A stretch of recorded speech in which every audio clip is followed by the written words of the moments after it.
Welcome to Guideline Central. My name is Dr. Tabitha Michaud, and today we'll be discussing the American Academy of Dermatology, or AAD's, new guideline titled The Management of Atopic Dermatitis in Adults with Phototherapy and Systemic Therapies, published November 7th, 2023.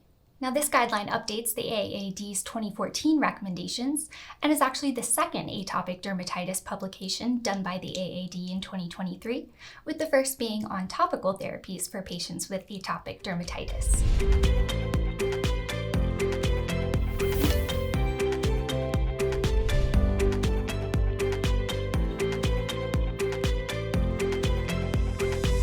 The objective of this guideline is to provide updated recommendations on photo and systemic therapy options available in the U.S., with the scope limited to adults with atopic dermatitis and the different phototherapy modalities and systemic therapies offered, including oral and injectable forms. Now, the recommendations for this guideline were developed using the Grading of Recommendations, Assessment, Development, and Evaluation Framework, known as GRADE for short. And that means for each of these recommendations, you'll get both a strength of recommendation as strong or conditional, as well as a certainty of evidence grading of high, moderate, low, or very low. Now, recommendations for this guideline were broken down into 5 sections, starting with phototherapy, biologics, which includes dupilumab and tralokinumab, both on-label for AD, JAK inhibitors, which includes the 2 on-label medications, upadacitinib and abrocitinib, and 1 off-label medication, baricitinib, antimetabolites, or methotrexate, which is off-label for AD, and immunosuppressants, which include on-label corticosteroids for AD, and off-label for AD includes mycophenolate mofetil, azathioprine, and cyclosporine. This guideline also includes a medication dosing table and a treatment algorithm, which there's a link to in the video description.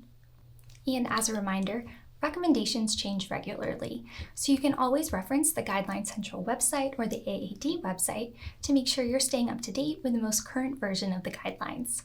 And with the background covered, let's get into the guidelines.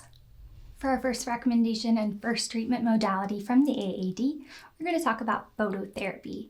For phototherapy in adults with atopic dermatitis, the AAD gave a conditional recommendation with a low certainty of evidence. Most current literature reports on the efficacy and safety of narrow-band UVB. Whenever possible, use a light source that minimizes the potential for harm under the supervision of a qualified clinician. Our next 2 recommendations from the AAD are for the use of biologics in the treatment of adults with atopic dermatitis. Both of these recommendations are strong recommendations with moderate certainty of evidence, and the first is for adults with moderate to severe AD. The AAD recommends for the use of dupilumab. And the second recommendation, also for adults with moderate to severe AD, the AAD recommends for the use of tralokinumab. Our next 3 recommendations from the AAD are about JAK inhibitors in the treatment of adults with atopic dermatitis. For these 3 recommendations, all were given a strong recommendation with a moderate certainty of evidence. The first JAK inhibitor recommendation is for adults with moderate to severe AD, in which the AAD recommends for the use of upadacitinib in the treatment of AD.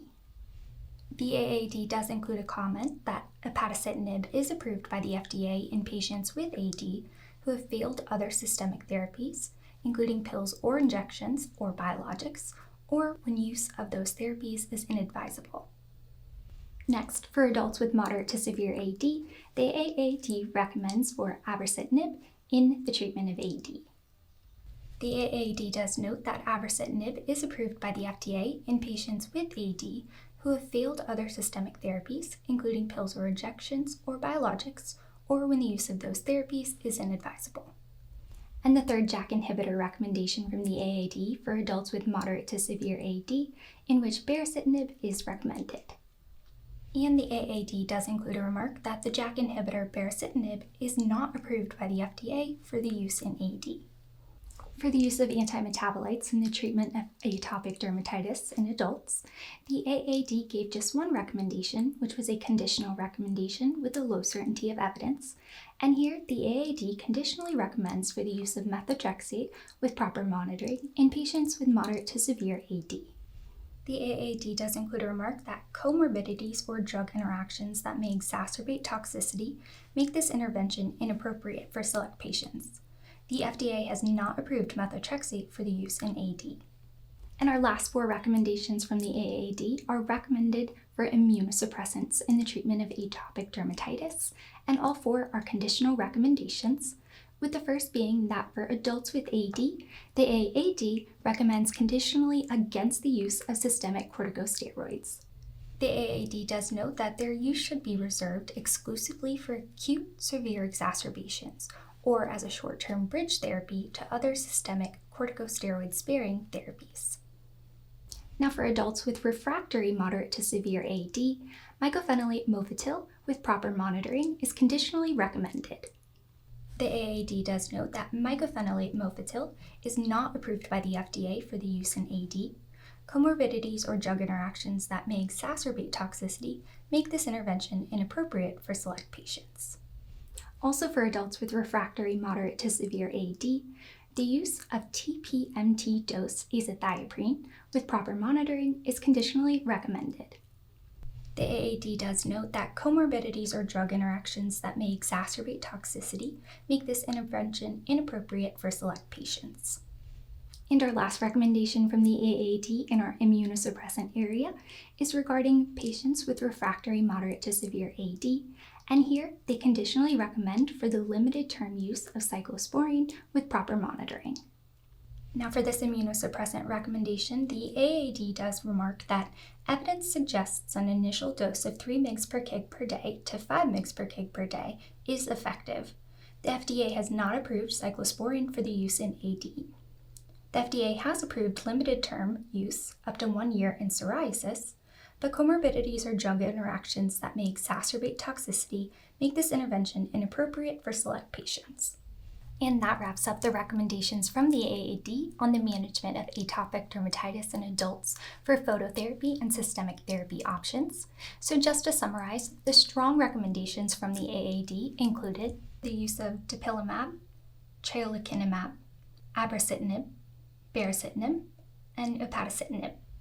The guidelines also conditionally recommend for the use of phototherapy, azathioprine, cyclosporine, methotrexate, and mycophenolate. And the guidelines recommend against the use of systemic corticosteroids. And there you have it, a recap of the AAD's current guidelines on the management of atopic dermatitis in adults with phototherapy and systemic therapies. For more information on this guideline, or to access the guideline summary, patient summary, guideline pocket guide, or our other guideline resources, you can visit us online at guidelinecentral.com or download our Guideline Central mobile app available on iOS and Android devices. I'm Dr. Tabitha Michaud, and we'll see you guys on the next guideline.